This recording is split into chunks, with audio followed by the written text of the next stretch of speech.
aussi allergologue et je m'intéresse à l'asthme professionnel. Je pense que c'est pour ça qu'on a abordé sur l'asthme professionnel. Peut-être avant qu'on commence, parce qu'on n'est pas très nombreux, peut-être se présenter les images.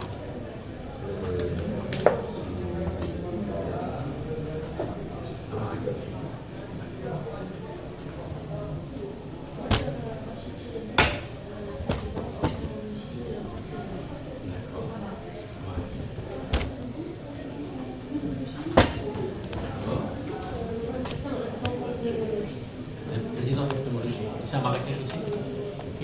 Docteur Glad, président 92. D'accord. Ok. Bon. C'est bien. Alors, je suppose que vous ne devez pas avoir, entre monsieur et vous, les mêmes objectifs.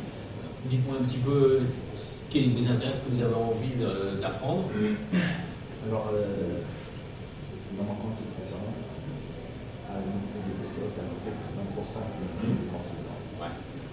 Et pour l'asthme, on a des choses qu'on cherche un petit peu la rose, on cherche un peu de moi. Et vu que Marrakech, il y a beaucoup de métiers,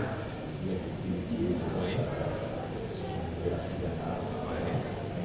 Et ça me pose énormément de problèmes pour comprendre un petit peu le pourquoi de la chose. Ouais.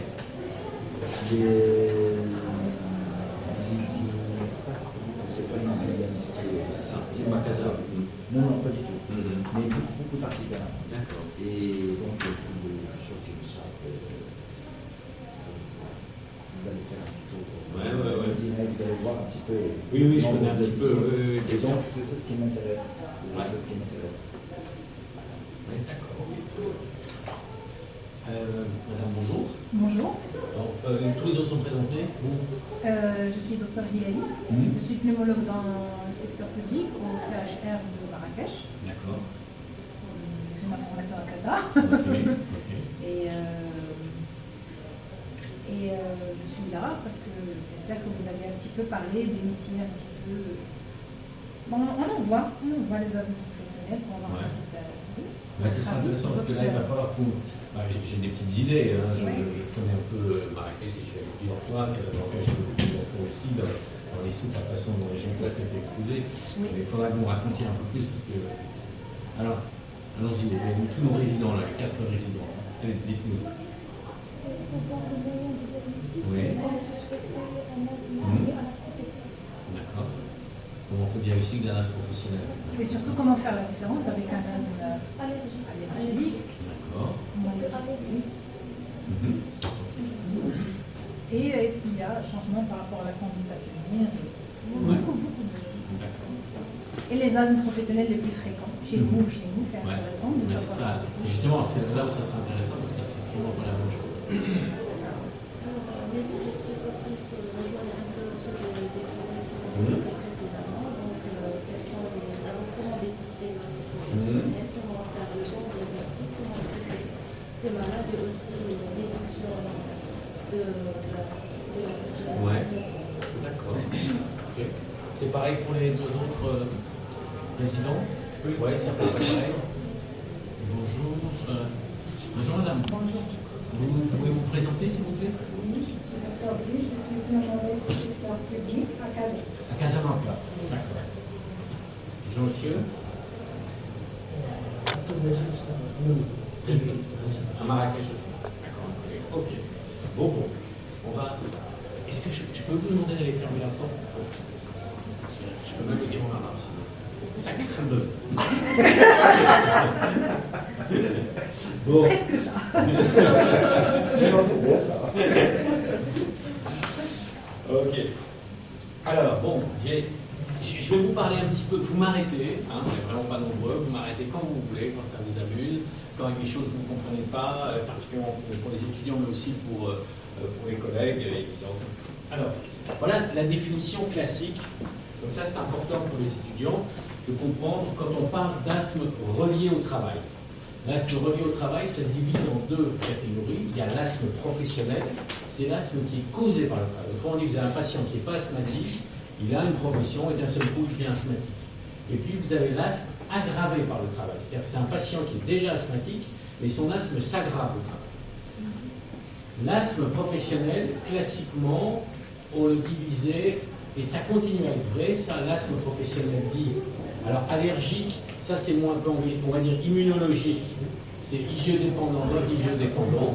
Et vous allez voir que les choses, les choses sont pas si, on a beaucoup travaillé dessus, et vous allez voir que les choses ne correspondent pas tout à fait maintenant, les choses ont un peu changé. Et puis vous avez l'asthme professionnel par irritation. C'est-à-dire c'est le patient qui va être exposé brutalement, on va revenir là-dessus, à un polluant, et puis d'un seul coup il va rentrer, il va basculer dans la maladie asthmatique. Donc une seule exposition, c'est ce qu'on appelle le RADS, ou en français on appelle ça le syndrome d'irritation des bronches, je suis là à peu près, voilà. Et puis l'exposition multiple, s'il y a des expositions multiples, c'est des expositions multiples vis-à-vis d'irritation et qui donnent aussi de l'asthme. Voilà, donc ça il faut avoir ça un peu en tête, cette distinction. Alors, les définitions de l'asthme, vous voyez, donc quand on parle de l'asthme professionnel, il faut qu'il y ait une relation de cause à effet entre l'exposition au travail, l'asthme et l'agent causal. Donc tout ça, c'est ça qui va vous guider dans votre diagnostic. Vous allez avoir, c'est un asthme lié au travail, ok, quel est l'agent causal, quelle est sa sévérité. Ça va être ça, le plan que je vais adopter, c'est ça. C'est vraiment votre façon de raisonner quand vous allez avoir affaire à un patient asthmatique, vous allez suspecter un asthme professionnel. Alors la physiopathe. La physiopathe, classiquement, j'aurais pu vous faire, ben voilà, il y a les agents de haut point moléculaire, les agents de bas point moléculaire. Le haut point moléculaire, c'est l'asthme à la farine, l'asthme du boulanger, il fait des IgE, c'est l'asthme allergique. Et puis les agents de bas point moléculaire. En fait, les choses sont beaucoup plus compliquées, enfin plus nuancées que ça.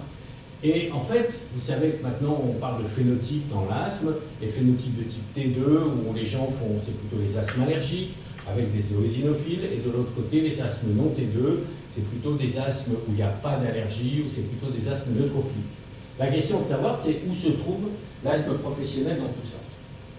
Et c'est comme ça qu'on va un petit peu, on va un peu plus loin. Alors, première des choses, la physiopathe de l'asthme professionnel n'est pas très très connue. On peut dire qu'il y a des mécanismes immunologiques quand on va parler, effectivement, on ne parle pas des asthmes par irritation, mais même les asthmes par irritation, il y a probablement des mécanismes immunologiques. Et puis de l'autre côté, vous avez les asthmes par irritation, où il va y avoir un mécanisme de type une inflammation neurogénique, et vous savez qu'on en parle de plus en plus avec l'avènement avec le dupilumab. On parle de plus en plus d'irritation de ces phénomènes neurogènes dont on parlait beaucoup quand moi j'étais à votre place, quand j'étais interne. On n'en a plus parlé pendant 20 ou 30 ans, et de nouveau on en reparle à cause du fluoride, et donc du coup maintenant on commence à en reparler aussi pour les bronches. Et vous voyez que, bien sûr qu'il y a un phénomène neurogénique, mais il y a un phénomène immunologique. Ce phénomène immunologique, c'est ce qu'on appelle les alarmines, c'est-à-dire c'est l'immunité innée. Ah oui, non, je n'ai pas le schéma là, c'est dommage. J'ai l'immunité innée, l'immunité adaptative. L'immunité innée, c'est l'immunité la plus basique qu'on ait. C'était le prix Nobel, c'est un Strasbourgeois, 85, il s'appelle Jules Hoffmann. Si vous voulez, c'est l'immunité qu'ont les mouches, les drosophiles, contre les agents bactériens. Donc c'est des toll-like récepteurs, c'est des récepteurs qui se trouvent à la surface de l'épithélium bronchique et qui vont stimuler le système immunitaire via des molécules qu'on appelle les alarmines. Et les alarmines, vous allez avoir le TSLP, c'est que maintenant il y a un anti-TSLP dans l'asthme sévère, vous avez l'IL-33, l'IL-25. Et donc ça c'est l'immunité innée. Puis l'immunité adaptative, c'est par exemple, vous sensibilisez à un allergène, vous fabriquez des IgE vis-à-vis de cet allergène, et puis après, par la suite, une réaction entre l'allergène et l'anticorps. Voilà. Alors nous, on a créé ça avec, je dis nous parce que c'est avec Olivier Van Den Plas, une cohorte européenne dans laquelle il y a une vingtaine de centres qui font des tests de provocation professionnelle pour essayer de comprendre comment on peut phénotyper l'asthme professionnel. Pour savoir est-ce qu'il est T2, est-ce qu'il n'est pas T2, est-ce que l'histoire des points moléculaires ou points moléculaires, finalement, est-ce que c'est pertinent ou pas. Et voilà, donc on a commencé à faire cette étude. Alors je vais vous donner, je vous fais des résumés, tout ça. Ça, c'est notre première publication, vous voyez, c'était en 2018. Voilà, les agents de bas point moléculaire, donc classiquement on dit c'est la farine, c'est le latex, mais maintenant c'est de moins en moins le latex. Ça, il faudra qu'on discute. C'est le latex, vous l'avez encore beaucoup, vous? Des inférieurs, moi aussi, hein, c'est pareil, c'est comme nos... Les faneurs d'animaux, ça, il y a beaucoup de gens qui travaillent au contact des animaux, et donc ça leur donne. Les enzymes, ça peut-être que vous avez, parce que là, vous avez peut-être encore, ceux qui sont à Casablanca ou celles qui sont à Casablanca, il y a des usines de produits détergents, de choses comme ça, vous avez peut-être ça. Oui, Hein, il y en a encore, oui. Ouais, vous en avez encore, ok. Les plantes, et donc ça, c'est plutôt IgE médié. Et ce qui est IgE médié, vous voyez, les patients, donc c'est plutôt les hauts poids moléculaires, ils ont plus de rhinite, ils ont plus d'atopie, il y a une période de latence, et ils ont le FeNO, donc le FeNO, c'est la mesure du NO dans l'air expiré, qui est augmenté. Alors que les bas poids moléculaires, c'est isocyanate, persulfate, métaux, anhydride, acrylate, le mécanisme n'est pas connu, et ils crachent plus, ils font plus d'exacerbation, et ils font des réactions retardées. Alors ça, vous voyez, c'est pour dire que la vieille définition bas poids moléculaire, haut poids moléculaire, elle est juste, mais vous allez voir qu'elle n'est pas complètement juste. Parce que par exemple, on va prendre les acrylates. Alors, c'est quelque chose que... Alors, acrylate, nous, en France, on a énormément, c'est avec les ongleries. Vous avez ça aussi beaucoup. Vous savez, les dames, elles se font des faux ongles avec de la colle. Et donc, après, elles frottent. Et donc, ça libère des acrylates. Et on a beaucoup d'asthme professionnel à cause de ça. Vous avez ça aussi? Ouais. Et bien donc, les acrylates, on peut dire, c'est un agent de bas poids moléculaire. Donc, il n'est pas T2, donc on ne doit pas avoir des éosinophiles, des choses comme ça.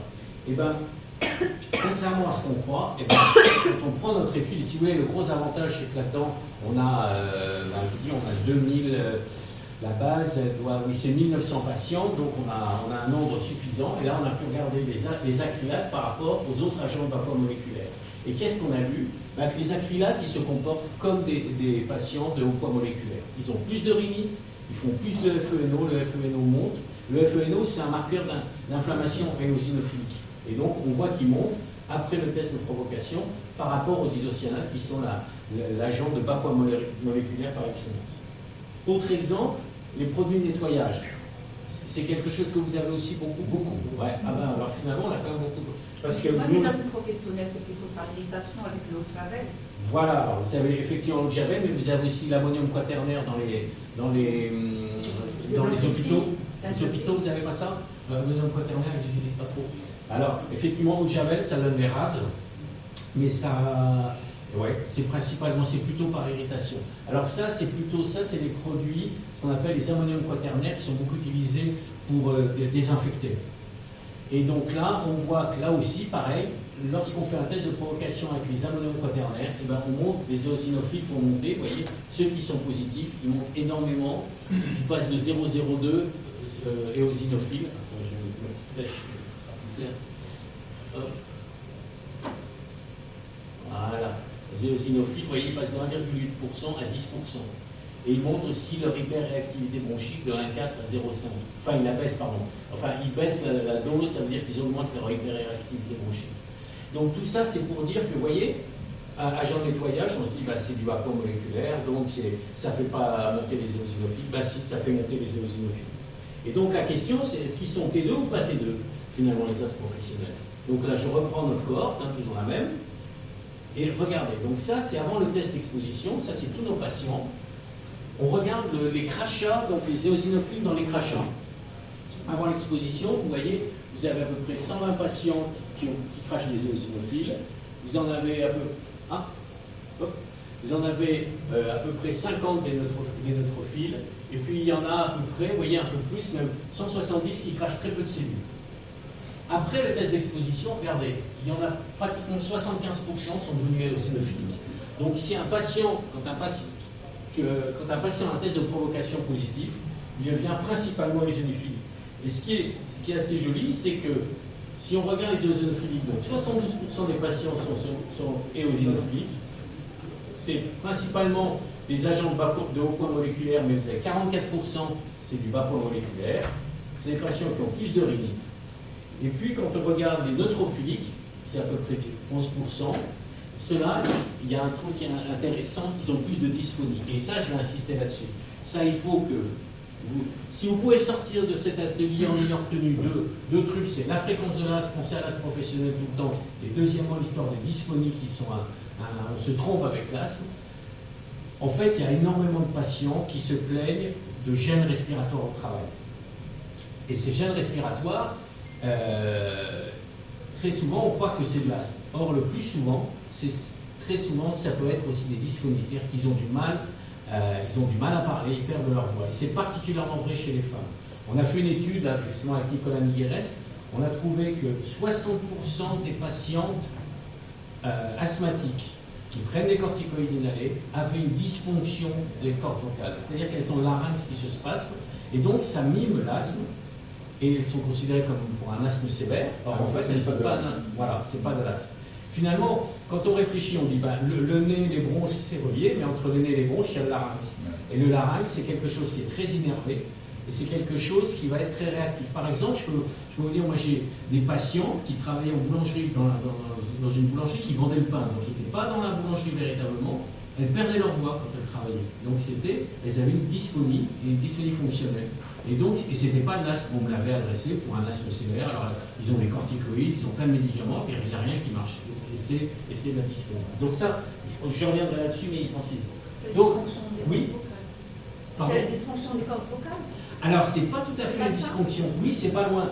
Si vous voulez, en fait, bon, l'histoire des cordes vocales, ça va depuis le patient qui est complètement hystérique. Qui, lui, alors là, moi j'en ai eu très peu dans ma carrière, mais j'ai eu une patiente, je me souviens, qui se faisait intuber tous les 15 jours, et qui m'ont adressé pour un asthme super sévère, qui était complètement hystérique. Et ça va, il y a tout un panel, ça démarre de là, et puis après vous allez avoir la dysfonction des cordes vocales, effectivement, c'est-à-dire que c'est le larynx qui a des anomalies fonctionnelles. Pourquoi? Parce que, et c'est très souvent associé avec l'asthme, hein. Vous avez une dysfonction du larynx qui va avec l'asthme. Vous êtes asthmatique, votre colonne d'air, si vous voulez, n'est pas complètement homogène, et donc vos cordes vocales, elles s'ouvrent en fonction de la pression qui est sous-glottique. Et si cette pression est irrégulière, vos cordes vocales ne vont pas s'ouvrir de façon synchrone, et vous allez tousser. Et plus vous toussez, plus votre larynx va se spasmer. Et plus il se spasse, plus vous toussez. Et à ce moment-là, vous allez avoir ce qu'on appelle des cordes vocales en induction. Ouais. Et là, on arrive tout doucement à l'hyperventilation. Et alors, l'étape au-dessus, ça peut être l'hyperventilation. L'hyperventilation, c'est inconscient. Les gens qui ont de nouveau une sensation de gêne à cause de leur asthme, et là, ils se mettent à hyperventiler. Vous voyez, et très souvent, on peut avoir un syndrome d'hyperventilation et une dysfonction des cordes vocales associées. Et tout ça, alors, autant l'hyperventilation, c'est plutôt le kiné, la dysfonction des cordes vocales, c'est l'orthophoniste. Voilà. Mais oui, de toute façon, c'est le larynx qui souffre, c'est pas... Oui. Il souffre aussi soit de l'allergie ou bien de l'irritation. C'est la même chose que le nez, que les bronches. Ben voilà, exactement, c'est ça. Et alors, si en plus, si vous avez débouché, ça va aggraver parce qu'il va y avoir, les résonateurs ne fonctionneront pas bien. Donc la colonne d'air, c'est de l'histoire mécanique, ça ne marchera pas bien et donc il aura tendance à se spasmer. Mais si en plus vous avez un reflux, ça favorise l'irritation, ça favorise... Voilà. Mais tout ça pour dire que c'est cette entité de chercher les anomalies du larynx chez les patients asthmatiques et particulièrement chez les femmes, ça c'est vraiment quelque chose. Vous allez voir, vous êtes un grand médecin parce que vous allez voir, vous allez avoir raison 8 fois sur 10. Alors, donc si on regarde un peu nos patients, nos produits, regardez les acrylates, 100% d'éosinophiliques, donc plutôt T2, alors que c'est des produits vapomoléculaires. Les farines, 75%, ça veut dire que pourtant les farines c'est typique, l'asthme allergique, on devrait avoir tout en T2, et ben non, on en a quand même, vous voyez, 13% en rien du tout, et en neutrophilique, 9%. Les isocyanates, là vous voyez, c'est entre les deux, là par contre c'est 53%. Et puis si vous arrivez aux ammonium quaternaires, là, 100%. Et les persulfates, 61%. Donc on voit les vapomoléculaires, les agents vapomoléculaires les plus typiques, et ben, il y en a quand même à peu près entre 50 et 60% qui font du T2, qui font des éosinophiles. Donc vous voyez que les choses sont un peu plus subtiles qu'on pouvait les penser auparavant. Pour les métaux et le bois, parce que là, on a beaucoup de munisés. Oui. Est-ce que tous les bois se valent? Non, tous les bois se valent pas. Il y a des bois qui sont plus allergisants. Alors, bois exotiques. Voilà, les bois exotiques. Mais autrement, alors, parce que quel bois ils travaillent? Tous, non, pas tous aussi. Travaille le chêne. Non, pas de... Non, celui qui sent bon. L'iroko. Il y a l'iroko. Celui où il n'y a jamais qui fait fuir les insectes, là. Comment il s'appelle? Ici, il y a le cèdre, la Non, c'est pas le cèdre. Vous avez les lettres. Ouais. L'être, Ah, mais il y a la place, hein. l'être. Ah, ouais, c'est ça. Et l'être le rencontre, Non, parce qu'elle rapporte l'unité, elle rapporte lorsque tu as une émotion avec telle voix, je ne me sens pas bien. Oui. Parce que pour les constructions à la maison, il y a du bois, il y a aussi des lacs qui sont utilisés Oui. pour peindre le bois aussi. Oui, non, je parle du bois. Quand tu me cites- Le vrai menuisier, Ouais, c'est ouais. pas Menuisier, le béniste. table, C'est pas les bénistes. Non, je parle de menuisier. Et pour les métaux, Et pour les métaux, bah, généralement, alors, normalement, les métaux, donc c'est les métaux durs. Le titan. Oui, il y a le titane, il y a le. Mais c'est pas des. En fait, sur les métaux, vous voyez, il y en a 22, hein, c'est pas beaucoup. Moi, je dirais que ouais, c'est le cobalt, le titane. Vous avez et vous avez des patients qui, quand ils scient les métaux, ils sont gênés. oui, c'est pour ça que je dis, Ouais. je cherche à Ça va comprendre. être plutôt le forgeron, là, ça va être plutôt ça. Beaucoup de forgerons. Ouais. Beaucoup de forgerons. Et le cuir vous avez le cuir. Ouais, alors moi le cuir, ça va être vachement. Enfin, ceci, alors ça n'a rien à voir, mais j'y pensais en préparant ça, je me disais, mais nous, vous avez des modèles expérimentaux d'asthme professionnels. Hein. Oui. Moi, je pense qu'avec le cuir, avec toutes les teintures qu'ils utilisent, enfin, bon, maintenant, j'ai l'impression qu'il y a quand même, ça a un peu changé, c'est plus les bains comme avant. J'ai visité récemment, j'étais au nouveau souk à Casa. À Marrakech, c'est resté comme avant. À Marrakech, à Fès, dans les Ouais, petits c'est villes. resté Non, Marrakech, non, frère. Non, mais tout simplement, Il y a juste pour vous dire que nous n'avons pas vraiment des grandes usines. Non, C'est non, pas- non. Non, ce sont des locaux très, Oui. en général, enfermés. C'est-à-dire qu'ils travaillent au fond de... Oui, d'un petit magasin. Exactement. Dans un télé qui n'est pas ventilé, etc. Et donc, C'est ça le plus dangereux. C'est Oui, finalement c'est- ça, parce que le plus dangereux. Alors pour le cuir, tout ce qui est cuir, c'est vraiment, il y a tout. Il y a les métaux, il y a le... Métaux, il y a les produits chimiques, l'alcool. C'est pour ça que vous parlez des acrylates. J'aimerais bien savoir un petit peu parce que c'est très fréquent en dehors finalement des prothésistes des ongles. Oui, c'est ça, c'est les faux ongles. Attendez, on fait même les fossiles. J'ai appris ça il y a peu de temps. La colle qu'on met, elle contient des acrylates. Donc les filles, elles se mettent des acrylates juste sur la paupière. Donc c'est vachement Oui. sensibilisant. Oui, C'est justement, incroyable. j'ai vu dans ma consultation. Et je dis, est-ce qu'on peut trouver ces acrylates dans les métiers? C'est pas si.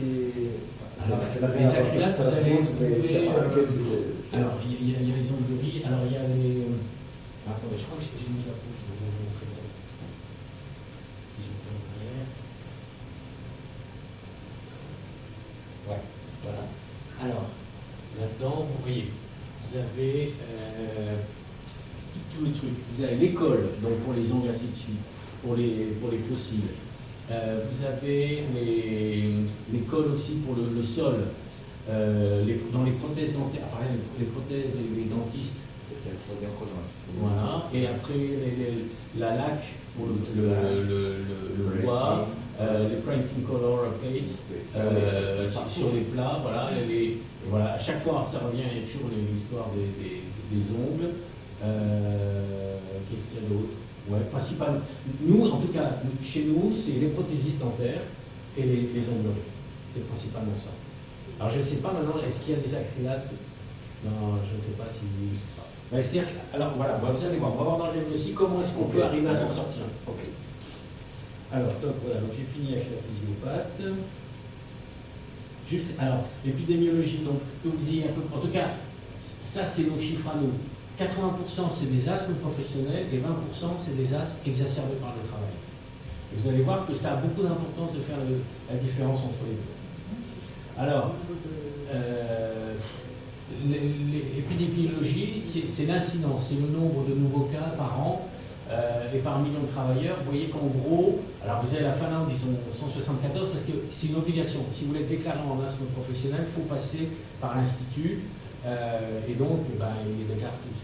Par exemple, nous en France, vous voyez, on est à 24, on était arrivé une fois, vous voyez, il y a très longtemps, à 126 parce qu'on avait stimulé tous les médecins du travail, tous les pneumologues d'Alsace pour qu'ils nous envoient. Et on est arrivé à 126. Mais en moyenne, nos derniers chiffres, vous voyez, c'est à peu près l'incidence, elle est aux environs de 25, ça c'était en 97, et 24 par million, voilà, c'est ça, c'est à peu près ça. Et là, c'est une erreur, là, parce que c'est pas 96-97, c'est 2011, là, le chiffre est faux. Et OA, c'est quoi? OA, c'est Occupational Asthma, c'est asthme Ok, professionnel. c'est Après ça, c'est le RADS. Donc, vous voyez, le RADS, ça, c'est l'asthme, c'est par irritation, l'exposition massive. Donc, c'est 4-5%. Farine, les isocyanate. Voilà, la farine, les isocyanate et le latex. Mais attends, excusez-moi, celle-là, elle n'est pas bonne. Non, c'est pas cette diapo-là, je suis désolé, je me suis trompé. En fait, c'est pour vous dire que nous, en tout cas en Europe, les causes ont complètement changé. Vous voyez qu'en 97, c'était la farine avec le boulanger. Ça, c'est toujours vrai. Les isocyanates, il n'y a plus. Les isocyanates sont tous partis, ils ont quitté l'Europe. Vous en avez sûrement chez vous. Mais nous, on en a plus. De gens, enfin, plus beaucoup de patients exposés aux isocyanate. Le latex, on en avait beaucoup, il n'y a plus rien, on n'en a plus, ça s'est réglé. Et on a les gens, alors maintenant on commence à avoir les ongleries qui arrivent en premier, et surtout ceux qui nettoient. Ça, c'est vraiment important. Donc, vous voyez, le premier, ça reste toujours la farine, voilà. Après, vous avez le bois, effectivement. Donc, latex, vous voyez, il n'y a quasiment plus rien. Et vous avez tout ce qui est relié aux animaux. Ça, il reste encore un peu plus. Et puis, les ammoniums quaternaires, c'est-à-dire tous les gens qui nettoient. Ça devient la première cause. Et puis, derrière, il y a les coiffeuses. Donc, coiffeurs et coiffeurs. Voilà. Donc, alors, c'est sûr que ce serait très intéressant de faire au Maroc pour savoir un petit peu, parce que je suis sûr que vous n'avez pas eu la même chose que nous. La farine, si, vous devez avoir le boulanger, ça c'est pareil. Le coiffeur, si, vous avez aussi beaucoup de coiffeurs aussi. Ouais, donc ça fait. Et après, il y a tout le reste. Il y a tout l'artisanat, tout ce qu'on peut. Et puis, sûrement, il y a des usines où il doit y avoir les isocyanates, des colorants, des enzymes, des choses comme ça. Des textiles, pas des grandes usines comme. À Tanger ou à Casa, il n'y a pas des grandes usines? Si, il va y avoir. Voilà, les grandes usines de voitures, Ouais, c'est ça. Exactement. Ou les peintures aussi. Et les peintures, exactement. Donc les peintures, il y a peut-être les isocyanate encore. Ouais. Alors, juste, ça c'était pour vous montrer. Alors maintenant, c'est l'asthme aggravé par le travail. Vous voyez que, bon, là c'était une histoire de fréquence, mais ça je vous l'ai déjà dit, on l'a dit. Et c'est surtout leur caractéristique. C'est-à-dire que les gens qui font un asthme aggravé par le travail, donc des gens qui sont asthmatiques et qui aggravent leur asthme pendant le travail, et bien ceux-là, vous voyez que c'est plutôt des gens plutôt pauvres, plutôt des gens qui fument. Donc ça, c'est le travail américain, donc plutôt des personnes qui sont non blanches. Ce sont des gens qui ont un asthme qui n'est pas contrôlé, qui ont fait plus de jours avec de l'asthme, des symptômes, qui ont un asthme plus sévère. Donc c'est vraiment plutôt le patient, c'est l'asthme pas contrôlé. L'asthme pas contrôlé et qui aggrave son asthme sur le milieu du travail. Alors voilà les causes de l'asthme aggravé par le travail. Oui, c'est pas du tout la même chose que ce qu'on va retrouver pour l'asthme professionnel. Donc oui, c'est les animaux, mais c'est surtout les produits de nettoyage, oui, les peintures, les solvants, tout ce qui est un peu irritant, la fumée de cigarette, l'air chaud, l'air froid, humide, voilà. Donc c'est pas du tout, on n'est plus du tout dans le même schéma. Et puis si on regarde les professions, eh ben, c'est les gardiens de police, ça va être les gens qui travaillent dans le textile, des administratifs, des caissiers dans les restaurants, des serveurs, des gens qui travaillent aussi, qui sont des surveillants dans les hôpitaux. Voilà, donc on voit c'est vraiment deux mondes complètement à part. Alors comment on fait le diagnostic maintenant de l'asthme relié au travail? Donc je vous ai n'oubliez pas ce que je vous disais au début, c'est un asthme, première question, est-ce qu'il est relié au travail? Et donc, devant tout asthme, il faut penser au travail. Et donc, alors, l'interrogatoire, il est de faible spécificité. C'est-à-dire que l'interrogatoire va nous orienter, mais ça ne sera pas le cas. Donc, vous allez chercher, bien sûr, les signes d'asthme, les signes associés, la rhinite, la conjonctivite, la systémique. Alors, pourquoi la rhinite? Parce que très souvent, vous allez avoir affaire à un coiffeur, vous allez avoir affaire à un boulanger, il va d'abord vous décrire, il a le nez qui coule, il a les yeux qui piquent, et c'est après qu'il commence à avoir des gens respiratoires. Donc, avant que... vous pouvez très bien avoir un patient qui va venir vous voir parce qu'il a les yeux qui coulent, parce qu'il a le nez qui coule tout le temps, il ne comprend pas pourquoi, et ça sera peut-être lié à son travail. Alors, les questions. Est-ce que ça commence après le début du travail? C'est un asthme avant le début du travail, donc autrement dit, La première des choses, c'est de savoir s'il était asthmatique avant. Est-ce que vous avez de l'asthme? Ça, c'est l'interrogatoire classique de l'asthme. Par contre, au travail, quand vous allez commencer à l'interroger, vous allez lui demander, mais bon, alors vous avez le nez qui coule, mais il vous faut combien de temps pour avoir le nez qui coule? Est-ce que c'est au bout d'1 heure au travail? Est-ce que c'est au bout de 2 heures? Ou est-ce que c'est immédiat? Alors, il va vous dire, souvent les gens vous disent actuellement, mais il y a 1 an, quand ça a commencé, c'était combien de temps ça prenait? Et vous allez voir que progressivement, le patient vous dit oui, au début ça me prenait 3-4 heures pour avoir des symptômes, et progressivement, maintenant, en 1 demi-heure, je les ai. Et pareil pour l'asthme, il vous dit, bah oui, il y a 2 ans, bah, j'avais pas de gêne, mais maintenant, je commence à avoir des gènes de plus en plus au travail. Donc ça, c'est important. Deuxièmement, cherchez la période de latence. Ça fait combien de temps que vous travaillez, vous êtes boulanger? Ah ben vous n'avez pas de symptômes? Oui, mais ça fait maintenant depuis 3 ans, je commence à avoir des symptômes. Donc ça, c'est important la période de latence pour pouvoir distinguer les asthmes, disons, immunologiques par rapport à l'asthme par irritation. Donc si vous dites oui, j'ai travaillé, puis 24 heures après, j'ai été exposé à, je sais pas, du soufre, enfin, un produit chimique, et tout de suite, j'ai été gêné, ça c'est plutôt irritation. Alors, il faut savoir aussi qu'au début, c'est que l'asthme professionnel, et ça c'est un piège, les gens ils vous décrivent les symptômes en rentrant à la maison. C'est-à-dire qu'ils commencent à avoir des symptômes, et les symptômes ils les ont à la maison parce qu'ils ont une réponse retardée. Là, je dis ça pour les internes, vous savez, quand vous avez un patient asthmatique, il y a la réponse immédiate qui met en jeu les IgE, les mastocytes, ça c'est dans la première heure, et puis la réponse retardée, c'est 4-5 heures après la réponse immédiate, ça c'est la réponse retardée où c'est les éosinophiles et les lymphocytes. Et très souvent dans l'asthme professionnel, les gens ils vous racontent ça. Ils vous disent, ben oui, je suis gêné à la maison, je ne comprends pas, je ne travaillais pas et pourtant j'étais gêné.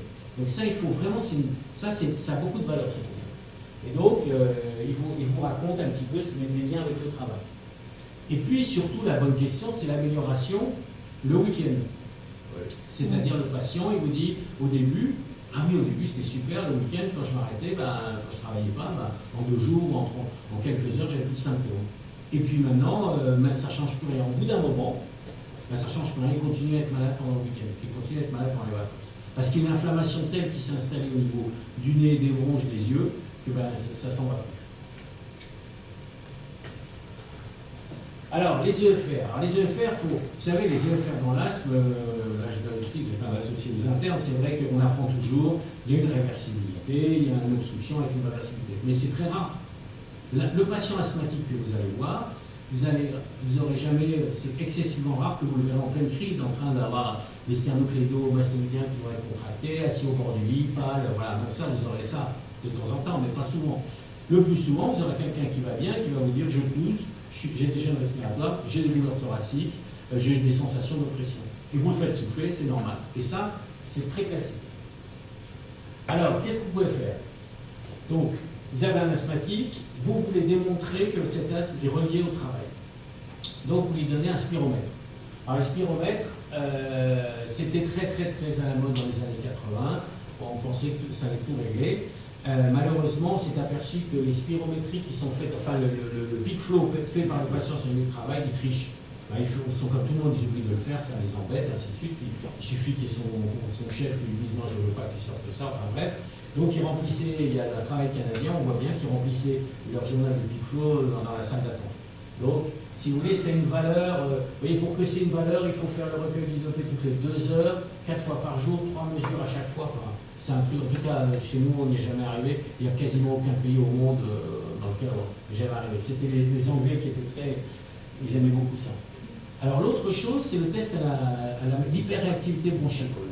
Ça, vous faites des tests à la métacoline? Non, on n'a pas de métacoline. Vous n'avez pas de métacoline? Non, mais je la ferai. Vous ne la feriez pas? Parce que c'est dangereux? De toute façon, est-ce qu'il va vraiment m'apporter quelque chose? Un test positif. C'est pour le diagnostic d'asthme, c'est pas forcément professionnel. Mais vous l'avez plus parce que c'est plus. Voilà, et en fait, comme a dit Dr Jamali, on est un petit peu frileux à le faire aussi. Oui, c'est ça. Alors là, le test à métacoline a un intérêt. Alors pourquoi est-ce qu'il a un intérêt? Parce que, par exemple, vous avez une métacoline qui va être à, je dis n'importe quoi, à 800 microgrammes.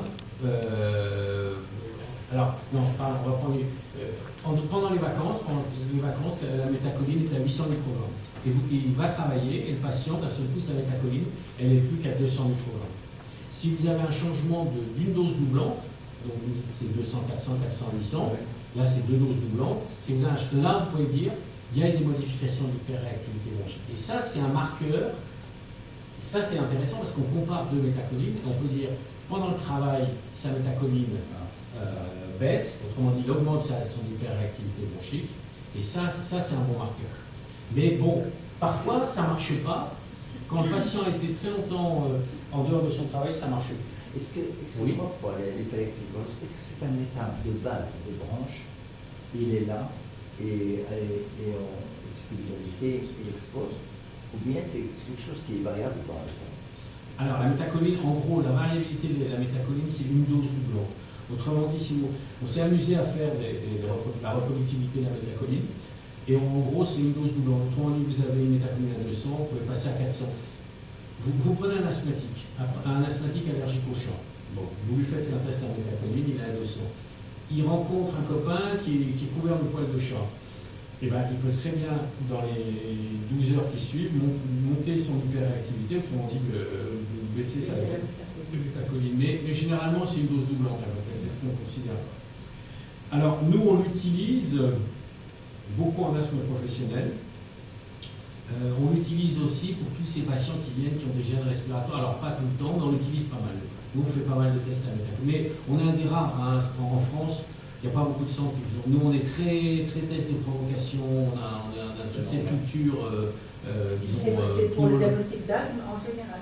Oui, ouais. Alors, ça dépend. Si le patient nous raconte une histoire typique, en plus, si on a une obstruction de réversibilité, non, on ne la fait pas. Bien sûr. Non, on va la faire quand on a un patient qui nous raconte qu'il tousse, et puis c'est pas très clair.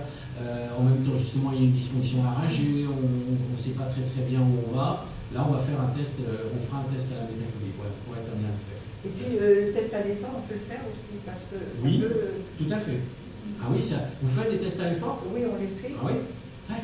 Chez les enfants, par exemple, on fait une spirométrie, elle est normale.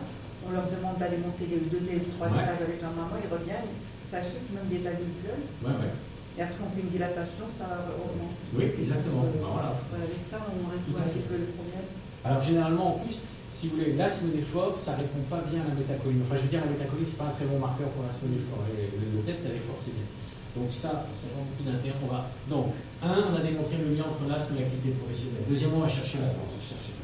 Alors, chercher la cause, l'étape importante. Alors, ce qu'il faut, c'est là où ça se complique, parce que surtout quand on est chez un artisan. Dans une grande usine, il y a un médecin du travail, généralement. Il sait à peu près à quoi sont exposés les gens. Chez un artisan, c'est plus compliqué. C'est-à-dire qu'il faut essayer de savoir à quoi il est exposé. Et c'est lui qui va vous décrire. L'artisan, c'est le gars, il va vous dire, c'est quand je fais ça que je suis. J'ai remarqué, c'est quand je fais ça me gêne plus que d'autres. Mais ça ne marche pas à tous les coups. Parce que c'est un mélange, il peut être exposé. Vous imaginez, par exemple, quand il teigne des peaux, il y a de tels produits irritants. Donc, là-dedans, ça peut être très irritant, mais ça peut être aussi sensibilisant. Donc, c'est sûr que faut essayer de leur dire, ramenez-moi tout ce que vous utilisez. Alors pour le bois, c'est peut-être mieux, parce que souvent ils disent mieux quand même. Le bois, ils disent un peu plus, oui, ça celui-là il me gêne et celui-là il ne me gêne pas. Donc effectivement, il faut travailler là-dessus, et donc on peut essayer même de mesurer les agents suspectés sur le travail, mais en fait, ça se fait très peu, parce que c'est compliqué, puis souvent il y a un mélange. Alors, soit c'est un mécanisme IgE, donc on a des tests cutanés, donc c'est la farine, donc ça c'est bien, on fait un test cutané à la farine, il est positif, il est boulanger, il est exposé à la farine, il a un asthme, donc il a un asthme au travail, donc on a dit, ça y est, on a quasiment un diagnostic. Mais il faut savoir qu'on a de moins en moins d'extraits commerciaux. Alors vous avez beaucoup plus de chance que nous, parce que nous, on n'a que deux, on n'a que le calice allergène. Vous avez les Espagnols, les Italiens. On n'a rien. On n'a rien. Comment ça reste comme ça? Rien du tout. Même si l'argent a arrêté la commercialisation. C'est allergène, il a arrêté, mais vous aviez les Italiens, vous n'avez pas l'éthique, vous aviez Ça c'est en Espagne. Ça c'est Les Tunisiens, oui, mais pas nous. Ah bon. Donc vous n'avez plus d'extrait. Il n'y en a plus. Ah ben vous êtes pire que la France alors. Parce que déjà nous on en a de moins en moins, ça devient pas possible. Ouais. Ah ouais, d'accord. Bon bah, On dirait de toute pas. façon il n'y en a pas. Voilà, pour l'asthme professionnel, c'est pas un problème, il n'y en a pas. Disons que les deux Éventuellement. Dites-moi, est-ce que pour un boulanger, par exemple, Oui. dit bon, voilà, et vous faites les tests. Avec sa farine. À la farine, il est négatif. Ah, alors si on teste négatif à la farine, alors nous on a une batterie standard, c'est-à-dire qu'on a bon, on le teste avec ses farines. Parce que souvent il nous dit oui, celle-là elle me gêne plus que l'autre, donc on le teste avec toutes les farines. Bon. Après on a un test, on fait les acariens de stockage. Et après on. Blumia, Pardon. le Blumia. Oui, on fait Le le Blumia. Vous avez le Blumia? Oui, Non. on l'avait. Mais oui. On a, mais on a. Non, mais- Bon, maintenant, mais Non, c'est Acarus Siro et l'Epidogryphus destructor. C'est Oui. les acariens. on avait le C'est- Blumia. Et puis on fait des aminases. aussi. Bon. Si tout ça c'est négatif, le patient s'il vous raconte une histoire qui est vraie, alors nous on a la chance, vous allez voir les tests de provocation, il n'y a qu'un centre qui le fait en France et nous. Il n'y a pas d'autre centre en France. D'abord parce que c'est compliqué, ça peut être un peu dangereux, il faut avoir un peu l'habitude. Et puis ils ont. Les pneumologues, malheureusement, ils ont perdu cette culture du test de provocation. Donc, ils le font plus trop. Ce qui est dommage. Pour vous, vous pourriez faire des tests de provocation.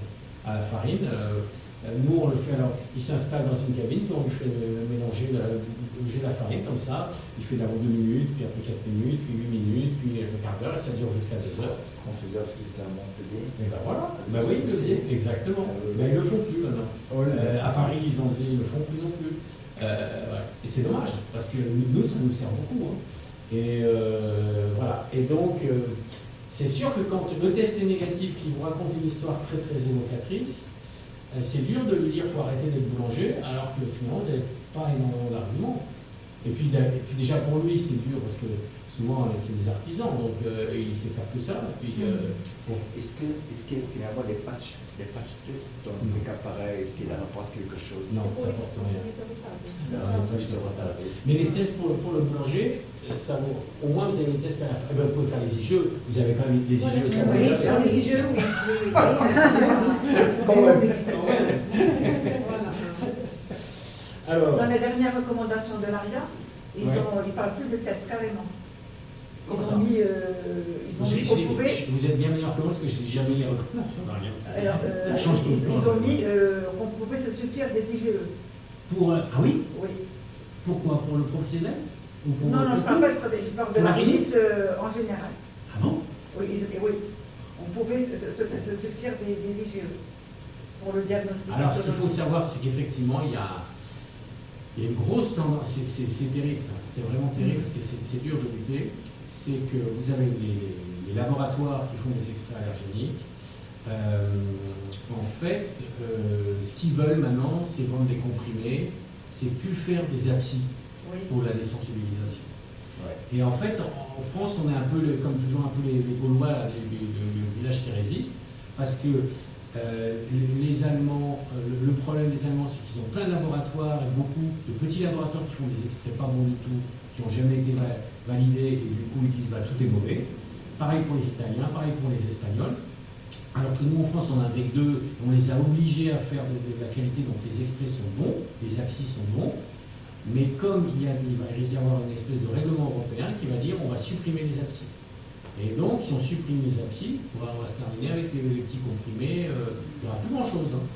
Donc, voilà. Donc, là, c'est une grosse bagarre. Moi, je suis président de la Fédération française d'allergo. Disons, c'est un peu tout ce qui chapeaute toutes les structures de l'allergologie. On est très vigilant parce que. Et ça, tout ça, ça va dans le même sens, si vous voulez. On dit on supprime les tests cutanés, du coup, on n'a plus besoin des extraits et on va directement aux tests biologiques. Et les gens qui font des tests biologiques sont plus contents. Ouais. Mais non, c'est un vrai problème. Et du coup, en plus, ça enlève un outil à l'allergologue. Ben oui. C'est ça aussi. Les tests de provocation, c'est un outil de l'allergologue, on enlève. Les tests cutanés, on enlève. C'est pour ça qu'il faut faire attention. Donc les IGE spécifiques, effectivement, on peut les faire. On a un papier justement de cette. Ça marche très bien, une très bonne corrélation. Je n'ai pas mis l'article, mais il y a une très bonne corrélation entre les IGE spécifiques et les tests de provocation bronchique. Donc, si vous avez des IGE, pour répondre à la question, des tests cutanés négatifs, les IGE qui sont. Vous faites farine, hein, vous ne faites pas les recombinants. Hein, vous faites farine. S'ils sont positifs, farine de blé, farine de seigle. Qu'est-ce qu'on utilise? C'est blé et seigle ici?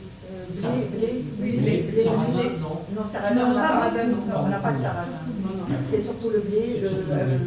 Beaucoup moins l'orge, surtout le blé. Le blé, à courte levée. Ouais. Voilà. Alors, le test de provocation, voilà, ça c'est notre cabine à Strasbourg, donc vous voyez le patient est rentré dedans, et on lui fait, je me fais bouger la farine. Excusez-moi, s'il vous plaît. Pardon, oui? Et les allergies recombinantes, vous les demandez quand? Oh, jamais. Jamais. Hein, Vous avez cité là. mais oui, je sais. Là aussi, c'est le marteau, le truc. Pour le test de provocation professionnelle, jamais. Pour le professionnel, jamais. Alors, si c'est une question plus générale. Pour les croisés, pour Alors, voilà. oui. Plus général, en pathologie respiratoire, moi je les utilise quasiment pas. Si vous voulez, pour le truc simple, le patient qui a une rhinite allergique aux graminées, bah voilà, il vous raconte tout ça. Alors c'est quand le graminé chez vous? C'est avril? Ça dépend. L'olivier, il faut commencer à partir de janvier, Ouais. Février, mars. Les graminées à partir de avril, mai. Non, c'est ça. Mais, et puis ça prolonge maintenant, on a des saisons très prolongées, Ah oui? jusqu'en octobre. Des graminées aussi? Oui, les graminées Ah. aussi, oui. Voilà, bon là, vous avez une histoire, bon, Olivier, c'est assez typique, votre test cutané est positif. Le recombinant, qu'est-ce que ça va vous apporter? Alors, vous allez faire NOE1, bon, ben voilà. Donc, moi, si j'ai une histoire clinique très évocatrice, plus un test cutané positif, pour moi, ça me suffit. Alors nous, c'est vrai, à Strasbourg, on est embêté au mois d'avril, parce qu'en avril, il y a le pollen de bouleau et en même temps le pollen de frêne. Donc, alors ça... Mais ça croise. Non, ça ne croise pas, justement. Mais en fait, finalement, on s'en fiche un tout petit peu, parce que les pollens de bouleau, très souvent, ils nous disent « Oui, mais quand je mange une pomme, ça me gratte. » Voilà, et donc... Je peux vous une petite anecdote que j'ai eue. Oui. J'ai eu une patiente, elle est française, Ouais. elle est venue au Maroc, Ouais. donc elle a déménagé au Maroc. Et elle, 2 ans, c'est-à-dire juste avant, une année avant qu'elle ne déménage, elle avait une très forte crise d'asthme avec les yeux, enfin une allergie. Ils n'ont pas fait les tests à Paris, elle habite Paris, ils ont dit que c'est une allergie au boulot. Donc elle revient chez nous, elle vient nous voir, elle était déjà installée au Maroc et tout ça, et elle est venue nous voir au mois d'avril, quelque chose comme avril, oui. Je dis, mais d'accord, nous on n'a pas de boulot au Maroc. Et ça m'étonnerait que ce soit le boulot. Finalement, c'était quoi? La malade, en déménageant, elle avait une couette où il y avait des plumes. Et donc, sa couette, en janvier, quand elle voulait déménager, elle a sorti. Et c'est ça qui a provoqué l'allergie. Et quand elle a reçu son déménagement, en avril, elle a encore c'était une allergie aux plumes d'oiseaux. Ça n'avait rien à voir avec le... Et c'était pas les acariens, non? Non, c'était les plumes d'oiseaux. Et j'ai vu bien après, dès qu'elle s'est débarrassée de sa couette, elle a fait pleurer. Ah oui. Voilà, donc on met le patient là-dedans, on l'expose. Alors la coiffeur, pour les coiffures, on a une tête, une perruque, et puis le patient il met les persulfates. Hein. C'est dans l'asthme, la coiffure pour les coiffeuses, c'est les persulfates, hein, c'est les décolorations, décoloration et la laque aussi qui a là.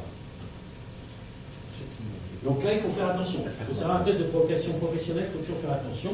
Alors ça a des limites. D'abord, c'est disponible dans peu de centres, c'est un euphémisme, hein, oui, il y en a qu'un en France. Et au Maroc, il y en a 0,0. Personne ne fait des tests de provocation professionnelle? Non. Les médecins du travail sont pas... Ouais. Et donc, alors, l'intérêt, si vous voulez, c'est que ça...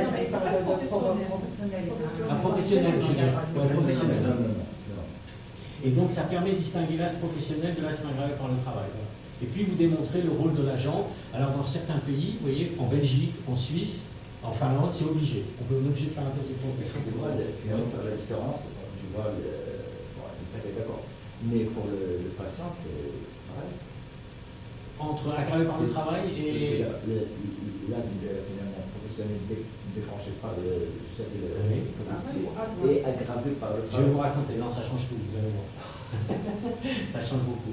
Alors, le faux positif, donc ça c'est peu fréquent. Faux négatif, l'exposition de mauvais agents, une concentration trop faible, bon bref, ça pas. Voilà. La mesure de l'inflammation. Alors ce que nous on fait en plus, on fait l'écrachin induit. Ça c'est intéressant pour avoir justement phénotypé les patients, on mesurait le NO.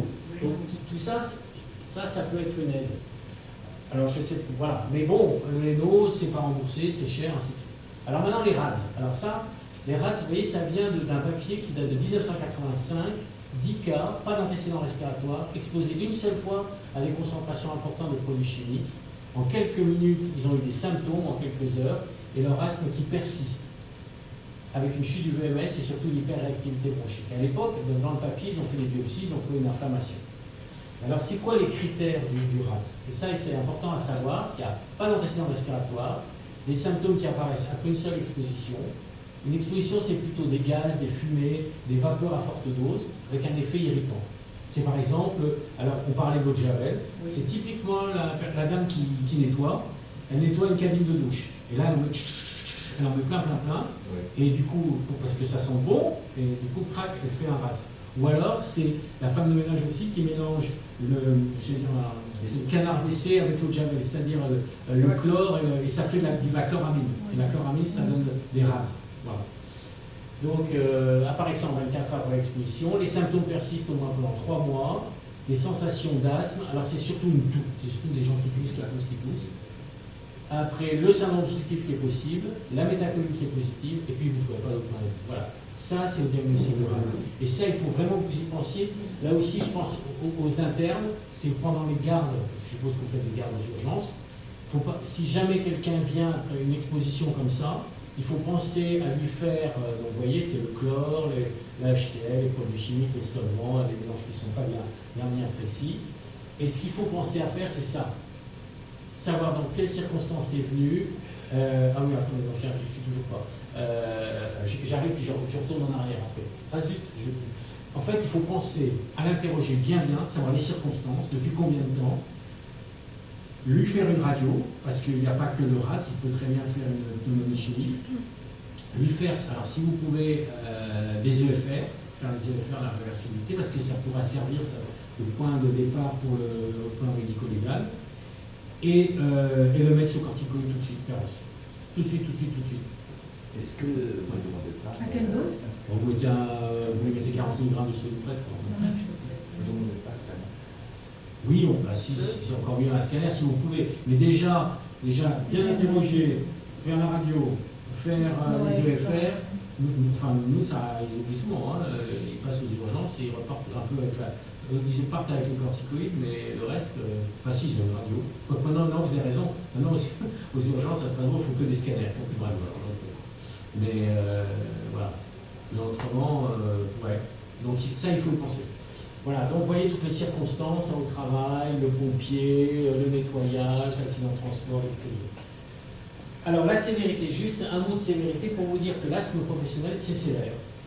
Nous, on a fait une étude, donc ça a été publié, c'est 16% au travail de notre cohorte, notre grosse cohorte européenne, 11% hors du travail, alors que la population générale, c'est 4 à 6%.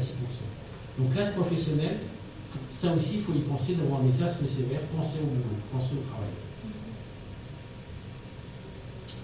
Alors maintenant, l'asthme exercé par le travail, donc on va aller très vite là. Le peak flow, c'est pareil. Donc c'est des gens, ils sont malades au travail. Bon. Il n'y a pas de différence sur le peak flow. Il n'y a pas de différence sur l'inflammation. Les éosinophiles, en fait, bon, ça ne diminue pas, mais enfin, en gros, ce qu'on peut dire, c'est qu'il n'y a pas moyen de s'en sortir. Pareil, même chose, la fonction respiratoire, l'hyperréactivité, l'inflammation bronchique, il n'y a pas de différence. La seule façon de faire la différence, effectivement, c'est de regarder, finalement, faire un test de provocation. Mais comme le test de provocation, quasiment personne n'en a. Donc, si vous voulez, le diagnostic va reposer principalement sur le fait que le patient avait un peu d'asthme avant et qu'il a aggravé son asthme, et puis qu'il a le profil que je vous ai raconté. Un asthme plutôt pas contrôlé, un asthme sévère, et puis c'est pas la farine, c'est pas les colorants, c'est plutôt le sucre, c'est plutôt la fumée de cigarette, le froid, le chaud, vous voyez. Excusez-moi, à quoi ça sert de faire la différence? C'est pour la réparation? J'y viens. La réparation? On y arrive. Donc voilà, donc ça je vous ai dit. Alors si je veux vous parler de ça avant de vous parler de pourquoi il faut faire la différence. Ça, j'en ai déjà parlé, le WILS, le Work Associated Irritable Larynx Syndrome. Ce sont des gens, et au travail, ça se voit beaucoup avec les agents bacomoléculaires, mais avec la farine aussi, vous voyez, et ça se voit. Et on va le voir surtout, c'est des asthmes plutôt neutrophiliques. Donc c'est des gens qui vont tousser, qui vont être dysphoniques, ça touche plutôt les femmes, il y a souvent un reflux aussi. Et vous voyez, c'est les odeurs, les fumées, les parfums, les produits de nettoyage. Ça, il faut vraiment y penser, penser le diagnostic différentiel. Alors le traitement, voilà. Alors, pourquoi? Différence de pronostic. Si vous avez un asthme professionnel, la sévérité de l'asthme résulte d'une exposition persistante. Ça veut dire qu'il faut qu'il sorte, il faut le sortir de son lieu de travail.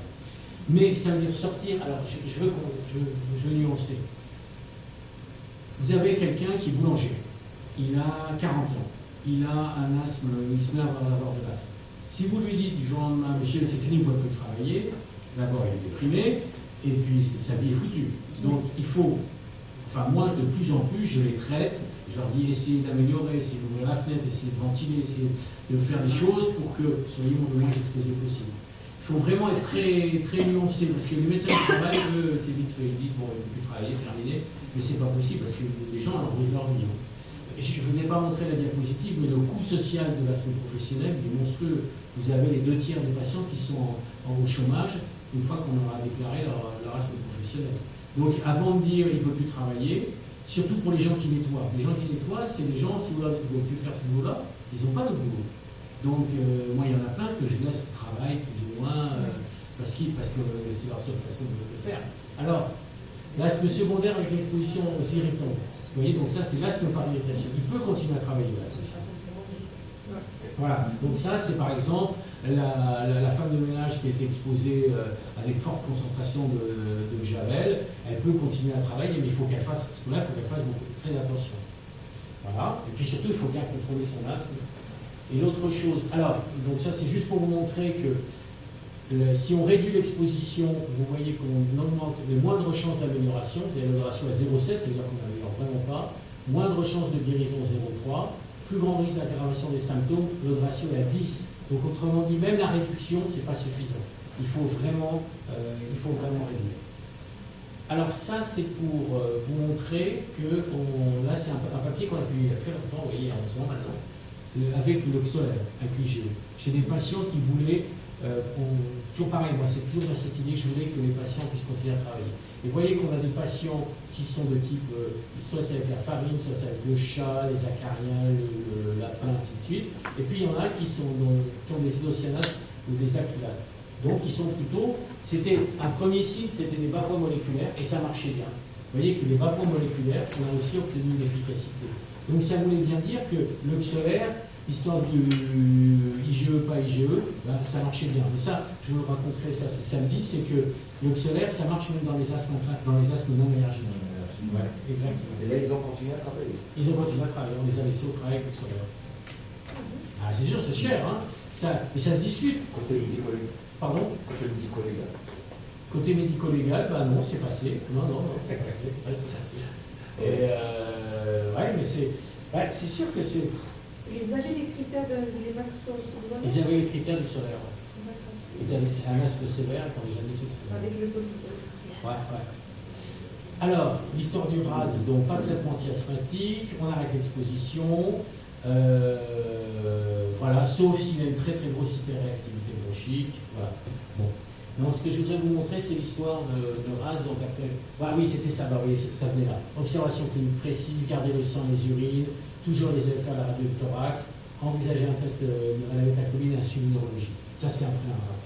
Voilà, c'est ce que je vous disais avant. Pour vous dire là où on ça, voilà. Point A. Alors, voilà, attendez, non, j'ai une diapo, je l'ai supprimé. Attendez, il doit être là. Non, ah voilà. Alors pourquoi il faut la différence entre l'asthme professionnel et l'asthme aggravé par le travail? L'asthme aggravé par le travail, vous pouvez le laisser au travail. Et ça, c'est vachement important. Il suffit juste de bien recontrôler son asthme.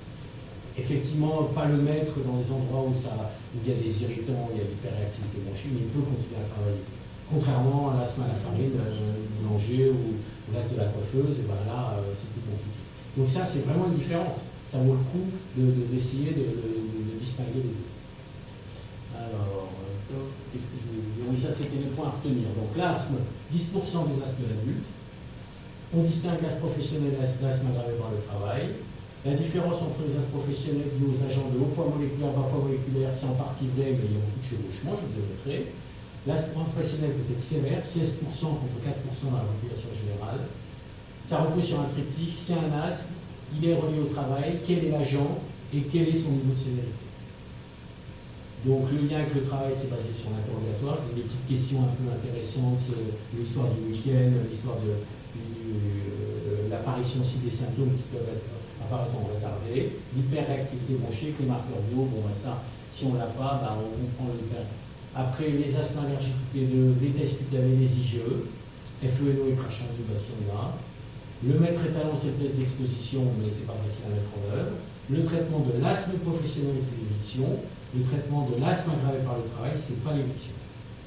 Et c'est un coût social très important, donc avant de dire aux patients, bah, faut vous arrêter, faut bien réfléchir. Voilà. Si vous avez des questions, je peux pas répondre à toutes les questions. Ah bah voilà. Et ben oui, c'est ça, voilà, tous ces maladies poussiéreuses, et les mêmes, donc des traitements différents, c'est sur la prévention au travail aussi, des traitements médicaux. Oui, c'est ça. Et voilà, et je voulais remercier tous les gens de la FOR qui travaillent. Voilà, j'ai fini. Merci. Pour les tests pour les coiffeurs, est-ce qu'on peut les patchs ou on fait une patch et Ah, ça marche pas. non. Et puis, en fait, les coiffeurs, généralement, je trouve que les bons signes, de plus en plus, alors je ne sais pas si c'est la même expérience, elles se plaignent de plus en plus d'abord de la peau. Avant d'avoir le nez qui les embête, après les yeux, et puis après les bronches. Mais la peau, c'est le premier signe. Elles disent, ça mérite, je suis... mais... ouais. Merci de ça. Oui. J'ai une question, s'il vous Je plaît. vous en prie. Ma collègue et moi, on travaille à Tanger. Là-bas, il y a beaucoup d'usines. Il y a Renault, le Grand Port, Tanger. Donc, la région reçoit beaucoup de billets du Maroc, de l'Ouest du Maroc, des villes non côtières. Ouais. Donc, on a du mal à faire la part des choses. Parce qu'il y a des gens qui viennent à Tanger qui font l'asthme, vu le climat, l'humidité, tout. Mais le problème se pose chez les salariés, ceux qui travaillent dans les usines, surtout par exemple les soudeurs, la peinture et tout. Donc il y a beaucoup de problèmes. On a toujours ce problème à faire la part des choses. Est-ce que c'est un asthme? Parce qu'auparavant, il n'était pas des asthmatiques. D'accord.